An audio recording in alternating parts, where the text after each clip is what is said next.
First thing you want to do is pop the battery. Don't want any power to the unit. And right here is where it tells you this is a Hewlett-Packard NV17 model number 17t-1100. That's what this model is. You've got rubber feet, 4 spots. Take those off. And I've kind of done some of this ahead of time. There are screws underneath those 4 feet that need to be removed. Then you remove 2 screws here. Take this panel out.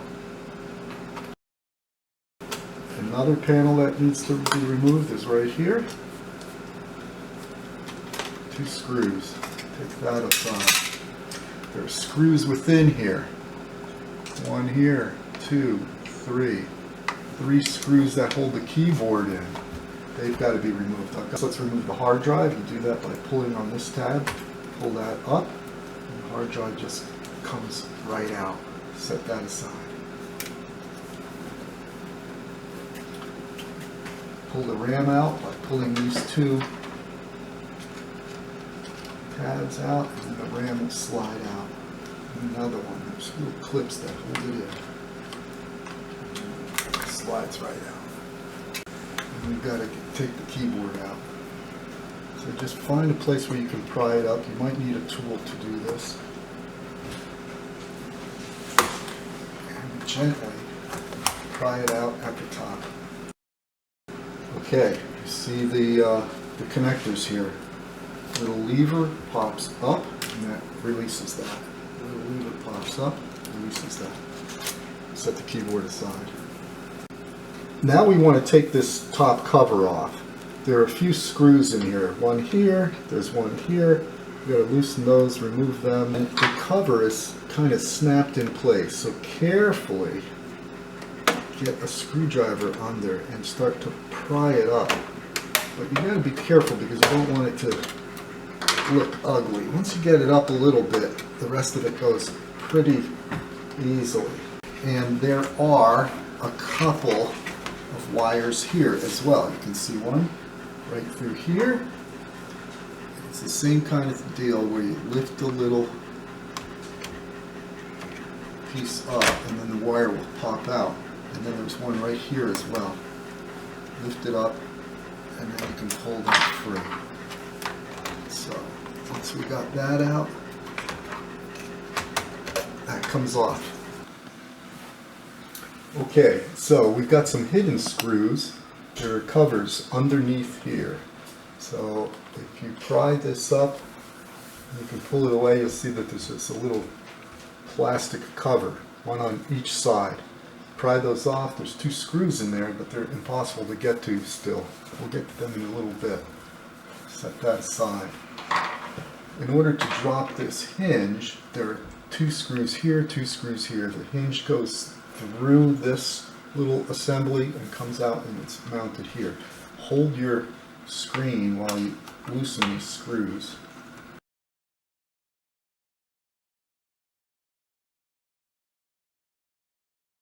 Those 4 screws hold this whole clamshell together. This should come straight up. And now we can loosen this, move this wire out here so we can have some slack. And now we can work on the screen. 4 screws, 2 on either side. They've got to go out.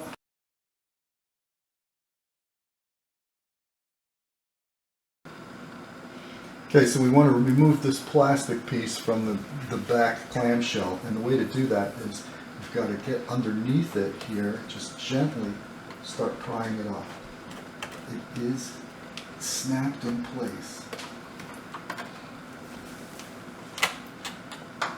And maybe a plastic tool might be a useful thing.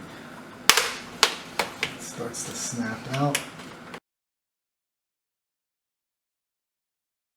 HP uses a lot of glue, so you've got to watch out. Here we go. So, there's our screen. We've got all these wires here. There's a wire that comes here that lights up that little HP logo, and this is the piece that you want to replace.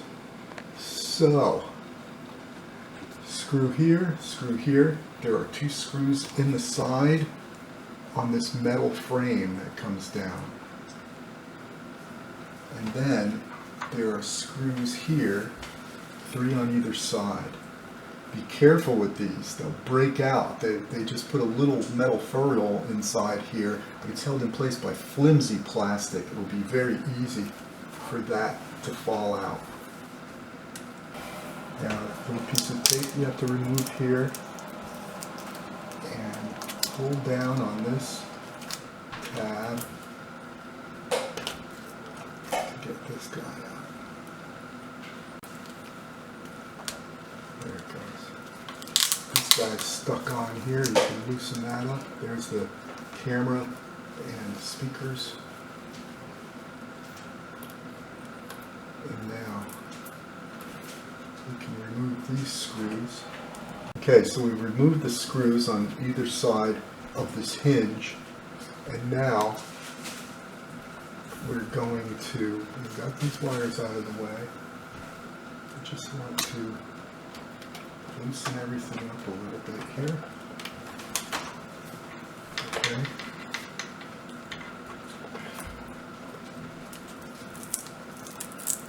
And this bezel, it's glued in pretty tightly. You got to gently pop this out.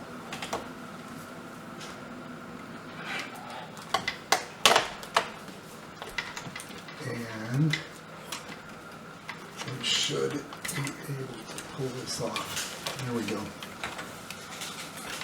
So there's the screen. Now the big thing is to get this plate and this actual LCD screen separated. You can see the glue that goes around here. This glue is like with some foam rubber or something, and what you want to do is slip a knife in there and slowly pull it down. You want to be careful. Scratching the dead screen, it doesn't really matter. You're going to replace that. But you don't want to scratch the back side of this.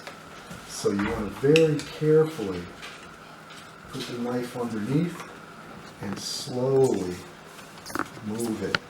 Slowly move it to separate it. Okay, so using these knives, we've separated this plastic front from the LCD, and you're going to have a lot of glue up around these edges. You can either peel it off if possible, or what I found that works is this stuff. It's called Goof Off.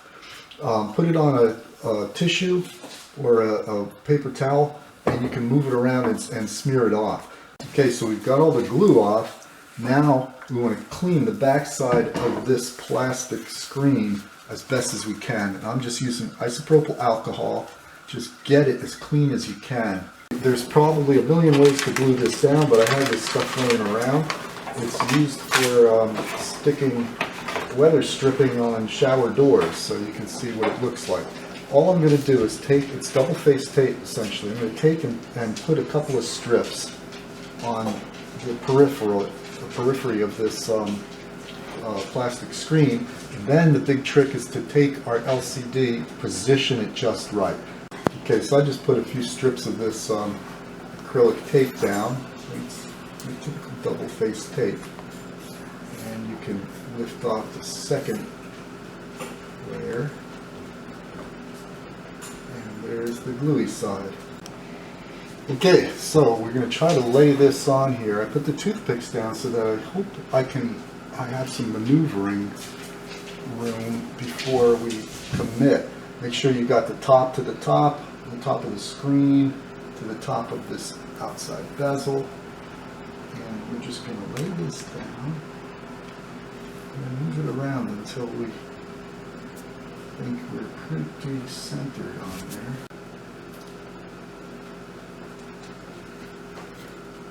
Okay,